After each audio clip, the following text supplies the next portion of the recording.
अगर ईटीएफ्स में इन्वेस्ट करते हो तो ये रील सेव कर लो, क्योंकि फाइनेंशियल ईयर एंड होने वाला है और आपको प्रॉफिट्स पे टैक्स देना पड़ेगा। बहुत सारे लोगों ने इस साल ईटीएफ्स पे बहुत सारा प्रॉफिट कमाया है, specially gold and silver ETFs पे। अगर आप भी उनमें से एक हो तो आपको पता होना चाहिए कि प्रॉफिट पे कितना टैक्स लगेगा। तो चलो वन बाय वन जाते हैं। अगर आपने इक्विटी ईटीएफ पे प्रॉफिट कमाया, अज्यूम कर लो आपने निफ्टी 50 ईटीएफ पे प्रॉफिट कमाया, तो अब इसमें होल्डिंग पीरियड बहुत इंपॉर्टेंट हो जाता है।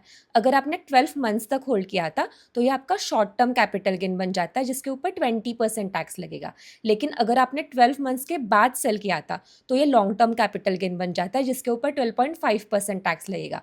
लेकिन ये जो अमाउंट है ना लॉन्ग टर्म कैपिटल गेन वाला, अगर ये 1.25 लाख से कम है तो फिर उसके ऊपर कोई टैक्स नहीं लगेगा। अब बात करते हैं गोल्ड एंड सिल्वर ईटीएफ्स की, जिसके बारे में बहुत सारे लोग क्यूरियस रहेंगे।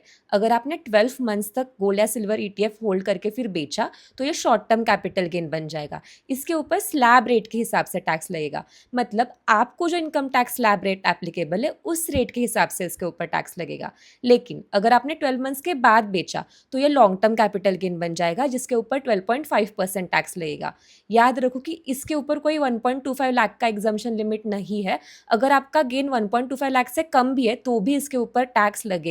अब आप लोग बोलोगे कि यार ये तो बस टैक्स देने की बातें करिए, टैक्स बचाना कैसे वो भी तो बताओ। हाँ हाँ बताऊंगी, सीए हूं ना, टैक्स बचाना कैसे वो भी बताऊंगी, लेकिन नेक्स्ट रील में। इसलिए फॉलो कर लो so that you don't miss out on any update, and send this reel to all those friends who also invest in ETFs, so that उनको भी पता चले कि उनको कितना टैक्स देना है।